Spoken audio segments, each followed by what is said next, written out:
तो आदाब, नमस्कार, गुड इवनिंग, सत श्री अकाल। एक बार फिर आप तमाम लोगों का स्वागत है क्राइम तक की कहानी के इस एपिसोड में। उम्मीद है पूरी फैमिली अच्छी होगी, अपना और अपनों का ख्याल रख रही होगी। जुर्म करने के लिए, आइडियाज़ हासिल करने के लिए ज़रूरी नहीं है आप कहाँ से हैं, आपका नाम क्या है, आप किस इलाके में रहते हैं, आप कितने पढ़े लिखे हैं। अगर एक बार गलत रास्ते के ऊपर आप सोचने लगते हैं तो फिर उसी रास्ते पर चल पड़ते हैं। आज की कहानी 4 ऐसे लड़कों की कहानी है जो सभी 10वीं फेल है, लेकिन जो काम ये करने जा रहे थे उस काम का सच जब सामने आया तो अच्छे खासे पढ़े लिखे लोग, पुलिस, इन्वेस्टिगेटिव एजेंसी, वो भी दंग रह गई। दुनिया में शायद कभी किसी बैंक को लूटने के लिए बहुत सारे सुरंग बने होंगे, बहुत सारे सुरंगों की कहानी तो मैंने भी आपको सुनाई है, लेकिन एक साथ एक सुरंग के 3 रास्ते बनाए जाए और उन 3 रास्तों की 3 पहेली हो, जिसे समझने में पुलिस को वक्त लगा, और जब पहेली सामने आई तो पुलिस भी हैरान कि यार मतलब सोच क्या है इनकी। एक बंदा होता है कि चलो जी एक सुरंग बनाना है, चोरी करनी है, यहाँ एक से उनका जी मन भर ही नहीं रहा, लालच भर रहा है। उन्होंने कहा जब बना ही नहीं, इतनी मेहनत कर रहे हैं तो एक सुरंग के 3 रास्ते खोलते हैं, बाकी जगह भी कुछ काम हाथ मार लेंगे। ये कहानी यूपी के 4 लड़कों की है और इनका बॉस, इनका सरगना, उसका नाम अमन खान। ये बुलंदशहर का रहने वाला, परिवार पूरा है इसका भरा पूरा, लेकिन कुछ काम धंधा ठीक से चला नहीं, कोई क्रिमिनल इसका बैकग्राउंड अभी तक है नहीं। तो लोगों से बहुत उधार ले लिए। कई लोगों की आदत होती है उधार मांगने की और फिर न लौटाने की, और ये सबसे बुरी चीज़ होती है। तो उसे भी उधार का चस्का लग गया। जब तक उधार मिलता रहा, घर चलता रहा, फिर जब मांगना शुरू किया, लोगों ने तकाजा करना शुरू कर दिया कि भाई पैसे लौटाओ, तब वो परेशान हो गया। अब 1, 2, 3, 4 कितने को लौटाए, पैसे हैं नहीं। तब उसे लगा कि कुछ करना चाहिए, इन लोगों के पैसे लौटाने के लिए कोई बड़ा हाथ मारना चाहिए, पर कैसे। और यहीं से 6 महीने पहले उसकी सोच शुरू होती है। बहुत सोचा, उसके बाद बुलंदशहर से बाहर निकला अकेला। अब वो अलग अलग, पहले दिल्ली गया, फिर दूसरे शहरों में गया, भटकता रहा, घूमता रहा, और उसे ये पता नहीं है कि करना क्या है, लेकिन ये है कि कुछ बड़ा करना है। घूमते भटकते टहलते आखिरकार वो जयपुर पहुंच गया। जयपुर जाने के बाद भी इधर उधर भटकता रहा, ढूंढता रहा क्या करना है, कैसे करना है। और अचानक करीब 5 महीने पहले जयपुर में एक अम्बाबाड़ी इलाका है, वहाँ जाकर उस सब्जी मंडी से गुजरते वक्त उसे लगा कि उसकी मंजिल मिल गई। ये जयपुर में अम्बाबाड़ी का जो इलाका है, यहाँ पे एक पूरी मार्केट है, बाज़ार है और मंडी भी है, तो भीड़ काफ़ी होती है। और ये सारा एक तरह से शॉपिंग कॉम्प्लेक्स समझ लीजिए, मंडी या फिर बैंक। अब चूँकि मंडी है तो बैंक भी होगा। तो पूरे दिन ज़बरदस्त भीड़, गाड़ियों का शोर, लोगों का आना जाना। और शाम के बाद मंडी बंद, बैंक बंद, दुकानें बंद और सन्नाटा, क्योंकि यहाँ पे रिहायशी इलाका नहीं था, तो लोग यहाँ रुकते नहीं थे। सुबह आते थे 8-9 बजे और अपना, बल्कि 4-4, 5-5 बजे, मंडी तो सुबह खुल जाती है, और शाम होते होते सब निकल लेते, और ये पूरी मंडी जो है सुनसान। अब अमन वहाँ पहुँच कर इधर उधर देखने लगा। अचानक उसकी नज़र पड़ी एक बैंक पर। इस बैंक का नाम था state bank of India, SBI, बहुत ही फेमस बैंक। फिर उसने बैंक के आसपास देखना शुरू किया तो उस बैंक के बराबर में उसे एक ज्वेलरी शॉप दिखाई दी, गहनों की दुकान, कीमती जेवर रखे हुए। थोड़ा और आगे बढ़ा तो उसने देखा कि एक और बैंक है, सेंट्रल बैंक ऑफ इंडिया।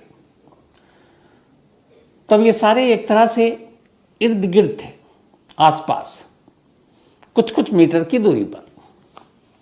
अब उसने SBI देखा, फिर वो ज्वेलरी शॉप जिसका नाम अंबिका ज्वेलरी है वो देखा, और फिर सेंट्रल बैंक ऑफ इंडिया देखा, और वहीं उसे एक नया आइडिया मिला।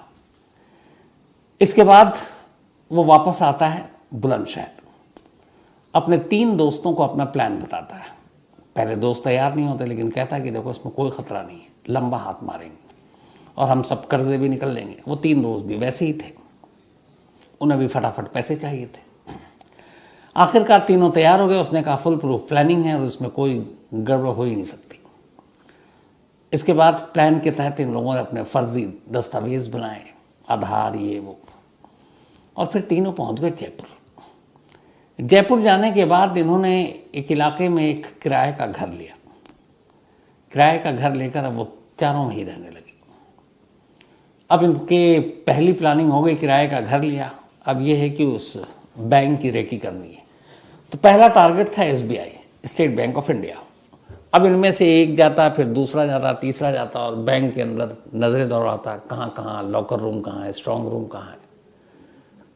आने जाने के दौरान पता चला कि यहाँ लॉकर है, लॉकर की फैसिलिटी है इस बैंक में, क्योंकि मंडी थी, बहुत सारे कारोबारी थे।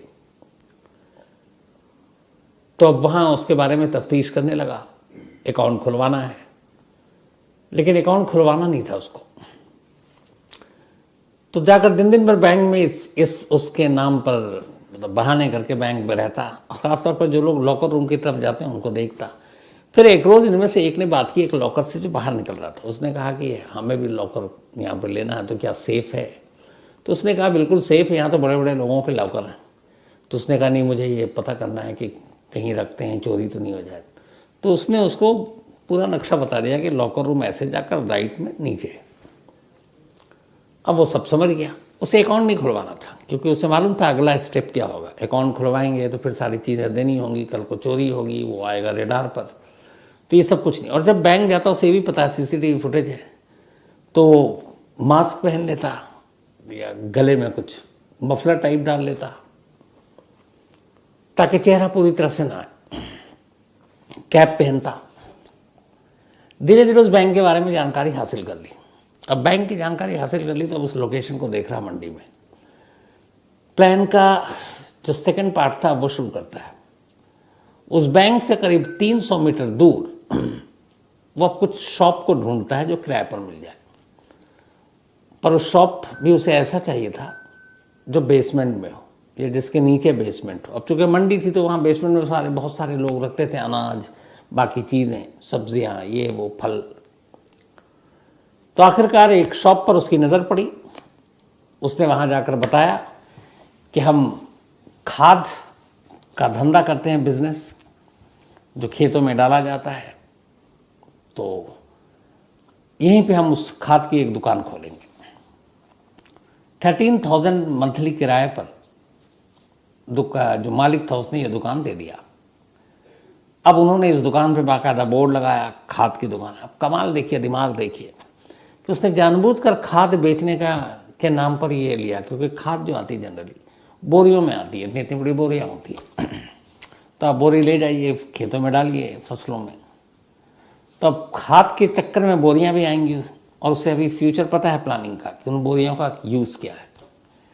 तब उसने दुकान ले लिया, बोर्ड लग गया। बाकायदा दुकान का नंबर बोर्ड पे था। अब थोड़े दिन तक दुकान पे बैठा, चारों तरफ देखता रहा। अब तक सब कुछ चेक कर लिया था, सुबह कितने बजे लोग आते हैं, शाम को कितने बजे सन्नाटा हो जाता है, घर यहाँ पे है नहीं तो कोई रहता नहीं है। फिर ये लोग घर पे इन्होंने एक दिन प्लान बनाया। अच्छा, इनका एक शुरू से था कि हम जहाँ पे ये किराए पे रहते थे वहाँ, और जहाँ इन्होंने शॉप लिया वहाँ, इन दो जगहों पर अपना मोबाइल, अपना सिम यूज़ नहीं करेंगे। एक ही सिम यूज़ करेंगे जो शॉप का इन्होंने नंबर दे रखा था।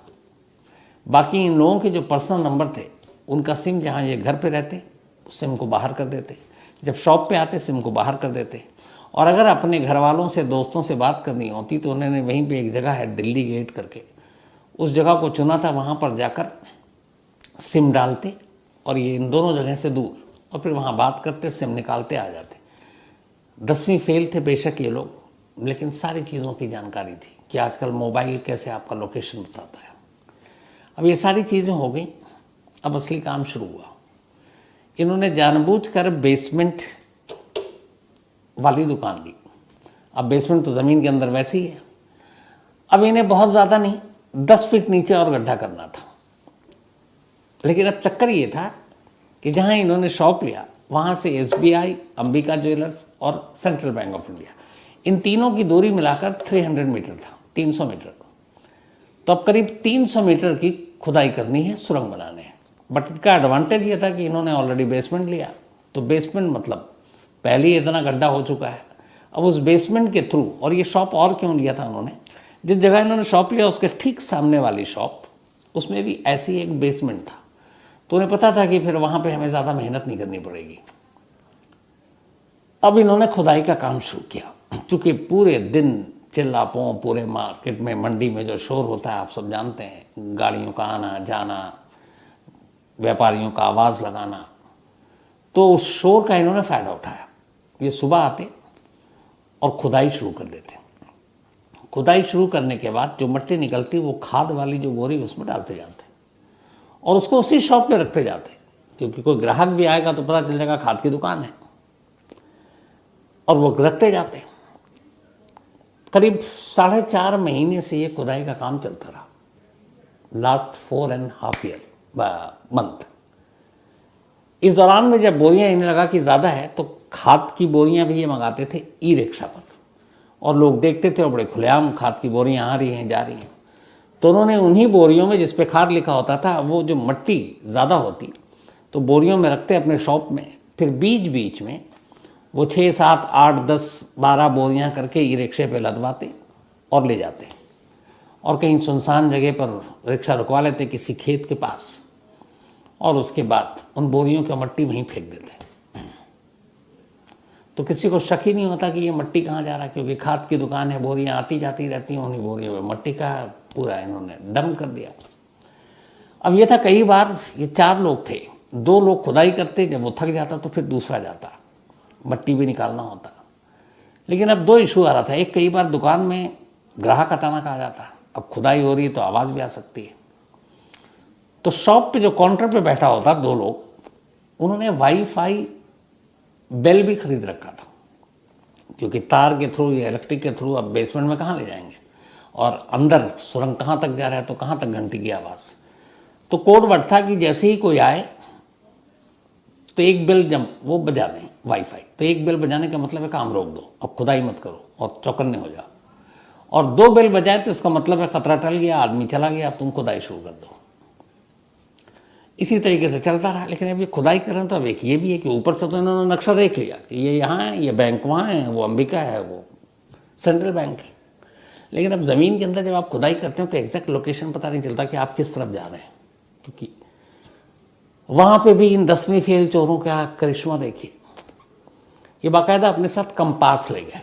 उस कंपास को ये आइडिया से ऊपर लेकर चलते जब मेन सड़क पर, और डायरेक्शन देखते दुकान से बैंक की तरफ, और एक अंदाज़ा लगाते कि नीचे से वहाँ खुदाई कर रहे हैं, तो नीचे भी उसी कंपास को उसी मोड पे रखकर और देखते हैं कि ये किस तरफ, तो कंपास के डायरेक्शन के हिसाब से ये खुदाई कर रहे थे। दूसरा, गूगल मैप का इन्होंने इस्तेमाल किया। नीचे है, गूगल मैप के थ्रू अब वो नक्शा देख रहे हैं कि ये स्टेट बैंक ऑफ इंडिया किस तरफ, सेंट्रल बैंक ऑफ इंडिया किस तरफ, अंबिका ज्वेलर्स किस तरफ।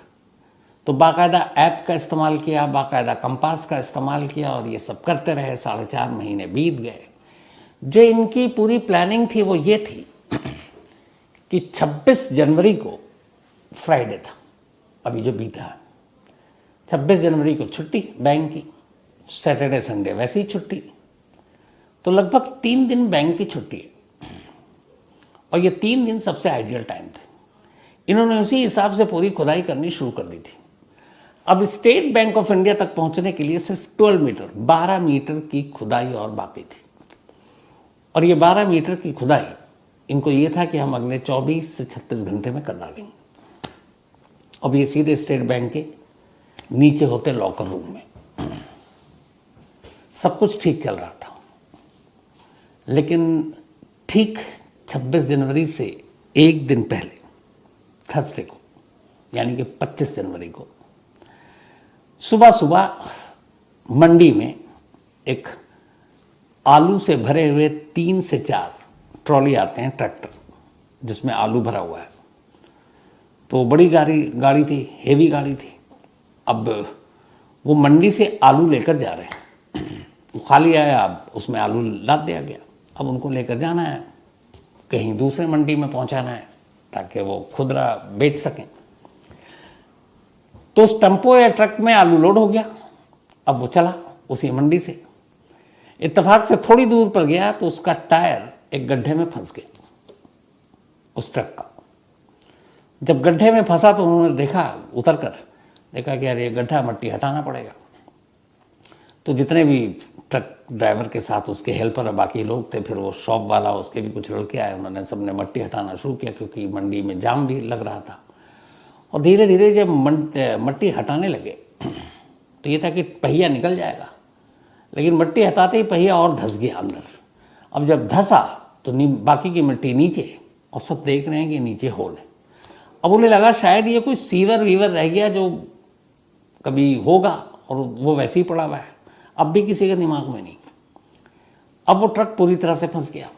अब भाई फिर बुलाया गया, बाकायदा क्रेन व्रेन के ज़रिए उसको उठाया गया। अब जब हटा तो लोगों ने अंदर झांक के देखा तो नज़र पड़ी कि अंदर बड़ी सारी मशीनें रखी हुई हैं, खुदाई की, फावड़ा भी है, ये भी है, ड्रिलिंग मशीन भी है। उन्होंने कहा ये क्या है, ये कहीं अंग्रेज़ों के ज़माने का कोई सुरंग या खजाना तो नहीं है। तब तक किसी ने पुलिस को खबर कर दी। पुलिस मौके पर आई। अब जब पुलिस मौके पर आई तो उसने देखा, पुलिस भी हैरान। खैर किसी तरह किसी को उतारा गया वहाँ पे अंदर, तो देखा यहाँ तो नज़ारा ही अलग है। यहाँ एक ज़मीन के अंदर सुरंग बनाने के सारे औजार हैं। अब पुलिस का माथा ठनका। इत्तेफाक से ये सब कुछ जब हो रहा है तो जो अमन है मेन इस गैंग का सरबराह, वो उस वक्त शॉप पे। अब वो उस वक्त शॉप पे, इत्तेफाक से उसके बराबर में एक चाय की दुकान थी, वो वहाँ से चाय भी पीता था। उसको चाय वाला इसलिए पहचानता था कि वो लगता था कि ये ज़रूरत से ज़्यादा ही टोपी पहने रहता है या अपना मास्क लगाए रहता है। किसी आदमी को ऐसे देख कर अजीब भी लगता है कई बार जब नॉर्मल चीज़ें हों तो इधर अब पुलिस को सुरंग, पुलिस ने अपनी टीम उतारी कि भाई देखो ये रास्ता कहाँ जा रहा है। तो पुलिस की एक टीम उतरी, तो पहले जिधर चौड़ाई थी उस तरफ पुलिस की टीम दाखिल हुई, तो अंदर अंदर अंदर अंदर वो उसी खाद की दुकान में बाहर निकल आई। अब जैसी खाद की दुकान में आई तो ये तो क्लियर होगा कि इसी दुकान से सुरंग बन रहा है। अब लेकिन दुकान में गायब, क्योंकि वो अब चाय वाले की दुकान पे उसे पता है कि यहाँ पे अब ये ट्रक के चक्कर में जो गड्ढा हुआ है वो अब सुरंग का राज खुल जाएगा। तो चाय की दुकान पे पुलिस वाले जैसे ही आए, वो चाय की दुकान से फुर। चाय वाले की दुकान से पूछा गया ये दुकान किसकी है, तो उसने बताया कि अभी तो यही था, बट आप लोगों के आने से जस्ट पहले भाग गया। पुलिस की फौरन टीम दौड़ी, चारों तरफ इन्फॉर्म किया गया, उसका हुलिया बताया गया कि टोपी पहने हुआ है और इस तरीके से। तो करीब 2-2.5 किलोमीटर दूर उसी वक्त उसको दबोच लिया गया, वो पकड़ में आ गया। अब इधर पुलिस की टीम बाकी सुरंग के अंदर दाखिल। तो जब सुरंग के अंदर दाखिल हुई तो जो पूरा अंदर से उनको नक्शा मिला, आपको खुदाई के सारे सामान, औजार, वाईफाई घंटी मिली, कंपास मिला, नक्शा मिला।